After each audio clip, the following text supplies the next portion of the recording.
আজ আমি চলে এসেছি আরেকটা রেসিপি নিয়ে। প্রত্যেকটা দিন মানে আলাদা আলাদা রেসিপি। আজ আমি বানাবো কচুর শাক। আমি কালো কচুর শাকটাকে না কেটে ধুয়ে সেদ্ধ করে নিয়েছি, সেগুলো আমি দেখাইনি, ভিডিও অনেক বড় হয়ে যাবে। আর এখানে নিয়ে নিয়েছি ছোলার ডাল। ডালটাকে আমি একটু ভিজিয়ে রেখেছিলাম 3-4 ঘন্টা, হালকা একটু সেদ্ধ করে নিয়েছি, খুব বেশি সেদ্ধ না কিন্তু এরকম হবে। দুটো কাঁচা লঙ্কা কি চিড়ে নিয়েছি। ফোড়নের জন্য নিয়েছি জিরে, তেজপাতা আর একটা শুকনো লঙ্কাকে ফাটিয়ে নিয়েছি। কড়াইতে সর্ষের তেল বসিয়ে দিয়েছি। একদম অন্যরকম রেসিপি। আমরা তো কচু শাক অনেকভাবে রান্না করে খাই, এইভাবে একবার রান্না করে খেয়ে দেখবেন। তেল গরম হয়ে গেছে, ফোড়নটাকে দিয়ে দিলাম।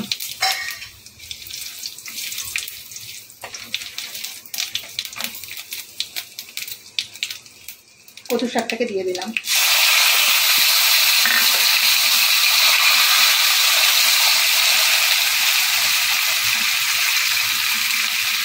পরিমাণ মতো হলুদ দিয়ে দিলাম।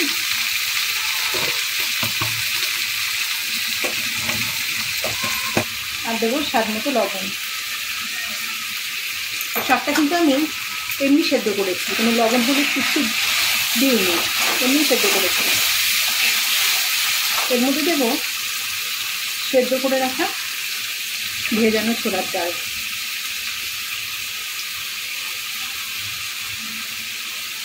চিড়ে রাখা কাঁচা লঙ্কা। খুব সিম্পল রেসিপি, কিন্তু খেতে অসাধারণ লাগে। ভালো করে নাড়বো চাড়বো।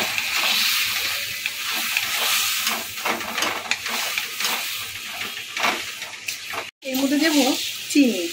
চিনিটা আমি একটু বেশিই দেবো। ছোলার ডালে যেরকম আমরা একটু মিষ্টি মিষ্টি করি, এটা বলতে একটু নুন ঝাল মিষ্টি হবে, সেই হিসাবে আমি চিনিটাকে দিলাম। আমি এমনি সব রান্নায় চিনি ব্যবহার করি, কচু শাকে তো আমরা চিনি ব্যবহার থেকে বেশিই করি, সেই হিসেবে আমি চিনিটা দিলাম। এটা কিন্তু দুর্দান্ত স্বাদের হয়। এটা দিয়ে কিন্তু একদম নিরামিষ রেসিপি, এক থালা ভাত কিন্তু নিমেষেই খাওয়া হয়ে যাবে। একদম নেড়ে চেড়ে আমি শুকনো শুকনো করবো। অনেকটাই শুকনো হয়ে গেছে।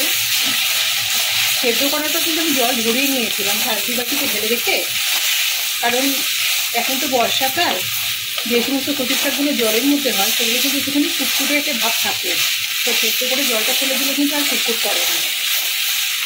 এখন এর মধ্যে দেবো, আমি কিন্তু কোনো জিরে টিরে ব্যবহার করিনি, তাই এর মধ্যে আমি এখন একটু ড্রাই রোস্ট করা জিরে গুঁড়ো দেবো। এটা কিন্তু স্বাদটা খুব ভালো হবে। অল্প একটুখানি ছড়িয়ে দিলাম। আমি ফোড়নে জিরের ব্যবহার করেছি, কিন্তু কোনো জিরের গুঁড়ো তো ব্যবহার করিনি, তাই এখন ভাজা জিরের গুঁড়োটা ব্যবহার করলাম। তাতে টেস্টটা কিন্তু অসাধারণ হবে, খুব ভালো হবে টেস্টটা। আমি আরও মিনিট 3-4 সময় ধরে আরও মানে এটাকে নেড়েছে আরও শুকনো করবো। কারণ শাক জিনিস কিন্তু যত টানাবো তত কিন্তু কমবে, আর জলটা কিন্তু শুকাবে। একেবারে ভাজা ভাজা শুকনো শুকনো করে নিয়েছি। দেখুন বন্ধুরা কতটা কমে গেছে। নাড়তে নাড়তে নাড়তে নাড়তে কিন্তু অনেকটা আরও জল বেরোলো, জলটা পুরো শুকিয়ে নিলাম, একেবারে ভাজা ভাজা। এইভাবে কিন্তু খেতে কিন্তু দুর্দান্ত লাগে, গরম ভাতের সাথে কিন্তু আর কিচ্ছু লাগবে না। এইভাবে একবার বানিয়ে দেখবেন। আমরা তো অনেক খাবার অনেকভাবে বানিয়ে খেয়ে দেখি, তো এইভাবে একবার কচু শাক টোটালি নিরামিষ কচু শাক এইভাবে বানিয়ে খেয়ে দেখবেন, দুর্দান্ত লাগে খেতে। আর ভাতের সাথে কিন্তু আর কিচ্ছু লাগবে না, এক থালা ভাত এমনিতেই খাওয়া হয়ে যাবে। তো রেসিপিটা কেমন লাগলো অবশ্যই কমেন্টে জানাবেন। রেসিপিটা ভালো লেগে থাকে একটা লাইক দেবেন। যে সমস্ত বন্ধুরা এখনও চ্যানেলটাকে সাবস্ক্রাইব করেনি, তারা অবশ্যই চ্যানেলটাকে সাবস্ক্রাইব করে আমার পাশে থাকবেন।